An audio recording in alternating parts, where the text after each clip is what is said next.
வணக்கம் நேயர்களே. முக்கியமாக 4 விஷயங்கள் பற்றி உங்கள் கூட பகிர்ந்துக்கலாம் அப்படிங்கிறதுக்காக இந்த வீடியோவை நாங்கள் பதிவு பண்ணுறோம். இப்போது சென்னை மட்டும் இல்லை, ஒட்டுமொத்த இந்தியாவிலுமே இளைஞர்கள் ரொம்ப சின்ன வயசாக இருக்கும். ஒரு 20லேருந்து 45 வயசுக்குள்ளார இருக்கிற இளைஞர்கள் திடீர்னு உயிரிழக்கிற அந்த சம்பவம் அதிகமாகுது.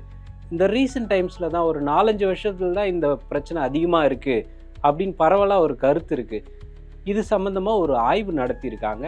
இதில் ஸ்பெசிஃபிக்காக சொல்லணும் அப்படின்னா, இந்த திடீர் மரணத்துக்கும் கோவிட் தடுப்பூசிக்கும் என்ன லிங்க்கு அப்படின்னு சொல்லி ஒரு டீட்டெயில்டான ஒரு ஆய்வு பண்ணியிருக்காங்க. 18 வயசுலேருந்து 45 வயசுக்குள்ளார இருக்கிற இளைஞர்கள் தடுப்பூசி போட்டவங்க, அந்த தடுப்பூசிக்கும் இந்த இளைஞர்களோட மரணத்துக்கும் எந்த தொடர்பும் கிடையாது அப்படிங்கிறது தான் கவர்மெண்ட் சொல்லியிருக்கிற ஒரு புது அப்டேட். இந்த ஆய்வு பண்ணது எய்ம்ஸ் மருத்துவமனை, டெல்லியில் இருக்கிற எய்ம்ஸ் மருத்துவமனை மருத்துவர்கள் இந்த ஆய்வை மேற்கொண்டிருக்காங்க. ரொம்ப நேரம் உட்காந்துக்கிட்டே இருக்கிறது, எந்த எக்ஸசைஸும் செய்யாமல் இருக்கிறது, ரொம்ப மன அழுத்தத்தில் இருக்கிறது, இந்த மாதிரியான பிரச்சனைகளால் தான் திடீர்னு மாரடைப்பு ஏற்பட்டு செத்து போகிறாங்க அப்படிங்கிறது தான் எய்ம்ஸ் மருத்துவர்கள் சொல்கிற முக்கியமான காரணமாக இருக்குது. இது ஒரு பக்கம் இருக்க, உத்தரப்பிரதேசத்தில் ஒரு ஷாக்கிங்கான சம்பவம் கிடச்சிருக்கு. அது என்னென்னா, ஒரு சாதாரண கான்ஸ்டபிள், போலீஸ் கான்ஸ்டபிள்னா நம்ம ஊரில் மிஞ்சி போனால் எவ்வளோ இருக்கும், ஒரு 20,000க்கு உள்ளார தான், எனக்கு தெரிஞ்சு 20,000க்கு உள்ளார தான் ஒரு கான்ஸ்டபிளுக்கு சம்பளமாக இருக்கும். இதே மாதிரி உத்தரப்பிரதேசத்தில் ஒரு போலீஸ் கான்ஸ்டபிளோட வீட்டில் திடீர்னு இடின்னு சொல்லக்கூடிய அந்த அமலாக்கத்துறை போய் ரெய்டு பண்ணுறாங்க. அங்கே ரெய்டுக்கு போன அதிகாரிகளே மிரண்டு போகிற அளவுக்கு உள்ள அந்த வீட்டோட இன்டீரியர்ஸுக்கு மட்டுமே 2 கோடி ரூபாய்க்கு மேலே செலவு பண்ணதாக சொல்லப்பட்டிருக்காங்க. என்னப்பா சொல்கிற, 2 கோடியா?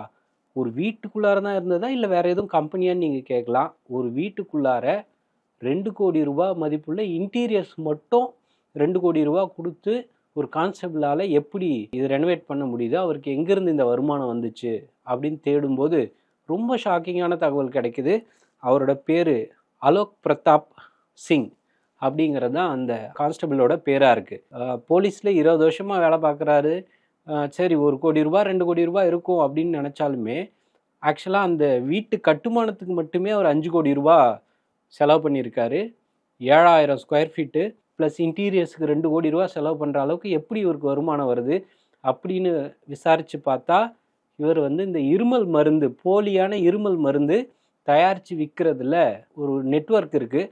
அந்த நெட்வொர்க்கில் இவரும் இருக்கார் அப்படிங்கிற ஒரு ஷாக்கிங் தகவல் தெரிய வருது. அதில் கிடைச்ச பணத்தை வச்சு தான் தலைவர் இப்படி ஒரு ஆடம்பரமான ஒரு வாழ்க்கையை வாழ்ந்திருக்கிறதா போலீஸ் சந்தேகிக்கிறாங்க. இடி அதிகாரிகளும் தொடர்ந்து விசாரணை பண்ணிகிட்டு இருக்காங்க. சர்ச்சையில் சிக்கின இந்த போலீஸ்காரரோட அந்த டீமோட மோசடி மட்டும் 1000 கோடி ரூபாய்க்கு மேலே இருக்கும் அப்படின்னு சொல்கிறாங்க. இது எந்த அளவுக்கு உண்மை, விசாரணைக்கு அப்புறமா தான் நமக்கு தெரிய வரும். இது 2வது விஷயம். 3வது விஷயம் பார்த்திங்கன்னா, தேசிய ஊரக வேலைவாய்ப்பு திட்டம் அப்படின்னு ஒரு 100 நாள் வேலைவாய்ப்பு திட்டம். இது தமிழ்நாடு மட்டும் இல்லை, இந்தியா ஃபுல்லாக பிலோ பாவர்ட்டி லைனில் இருக்கக்கூடிய ஒரு வருமானத்தை ஏற்படுத்தி கொடுக்கணும் அப்படிங்கிற நோக்கத்தில் 2004-05 அந்த காலகட்டத்தில் உருவாக்கப்பட்ட இந்த ஸ்கீம். இது என்னப்பா, இதில் என்ன புதுசு இருக்குன்னு நீங்கள் கேட்கலாம். இந்த ஸ்கீமில் மகாத்மா காந்தி ஊரக வேலைவாய்ப்பு திட்டம் அப்படின்னு இந்த திட்டத்துக்கு பேர் வச்சுருந்தாங்க. 100 நாள் திட்டம்னு பேர். ஏரி வேலை அப்படின்னும் கிராமங்களில் இன்னமும் பேசிக்கிட்டு இருக்காங்க. இந்த திட்டத்தின்படி 100 நாளைக்கு கண்டிப்பாக வேலை கொடுக்கணும் அப்படிங்கிறது தான் இந்த மனரேகா அப்படின்னு சொல்லக்கூடிய இந்த ஸ்கீமோட நோக்கம். இப்போது இந்த ஸ்கீமோட பேரையே மாற்ற போகிறாங்க அப்படிங்கிறது தான் சமீபத்தில் கிடச்சிருக்கிற அப்டேட். விபிஜி ராம்ஜி பில் அப்படின்னு சொல்லியிருக்காங்க. இந்த ஊரக வேலைவாய்ப்பு திட்டத்தையே கம்ப்ளீட்டாக மாற்றி அமைக்க போகிறாங்க சென்ட்ரல் கவர்மெண்ட். இதில் மகாத்மா காந்தியோட பேரை எடுத்துட்டாங்க அப்படிங்கிறது தான் நாடு முழுக்க ஏற்படுத்தியிருக்கிற ஒரு கொந்தளிப்பான ஒரு விஷயமா இருக்குது. அப்படியே அந்த திட்டத்தில் 100 நாளைக்கு பதிலாக 125 நாளைக்கு வேலைக்கு ஆளுங்களுக்கு சம்பளம் கொடுக்கணும் அப்படிங்கிற மாதிரி ஏற்கனவே இருக்கிற பில்லை வேறு மாதிரி ஷஃபில் பண்ணி மாற்றி கொடுக்க போகிறாங்க. இதுக்கு எதிர்கட்சிகள்லாம் எதிர்ப்பு தெரிவிச்சிருக்காங்க. இந்த புது ஸ்கீம் இம்ப்ளிமெண்ட் ஆச்சு அப்படின்னா, சென்ட்ரல் கவர்மெண்ட் கொடுக்குற ஃபண்டிங்கோட ரேஷியோவும் ஸ்டேட் கவர்மெண்ட் கொடுக்குற ஃபண்டிங் ரேஷியோவும் கம்ப்ளீட்டாக மாறும் அப்படின்னு உள்ள நிபுணர்கள்லாம் சொல்கிறாங்க. ஸ்டேட் 40% அவங்க பாக்கெட்லேருந்து எடுத்து கொடுக்குற மாதிரியும், சென்ட்ரல் கவர்மெண்ட் ஏற்கனவே 90% கொடுத்துட்டு இருந்த இடத்துல இப்போ அவங்க 30% காசை கட் பண்ண போகிறாங்க அப்படிங்கிற மாதிரியும் இனிஷியலான தகவல் இருக்குது. இது எதுவுமே இன்னும் அதிகாரப்பூர்வமாக உறுதிப்படுத்தப்படலை. 100 நாள் வேலைவாய்ப்பு திட்டத்தோட பேர் மாற்றம் ரொம்ப முக்கியமான ஒரு எல்லாருக்கும் தெரிஞ்சிக்க வேண்டிய ஒரு பிரச்சனையாக மாறி இருக்குது அப்படிங்கிறதுனால இந்த விஷயத்தை உங்களுக்கு கன்வே பண்ணுறோம். 4வதான விஷயம் என்னென்னா, காங்கிரஸோட பொதுச் செயலாளர்களில் ஒருத்தராக இருக்கிற பிரியங்கா காந்தி நேத்திக்கு வந்து ஒரு மீட்டிங்கில் பேசுகிறாங்க.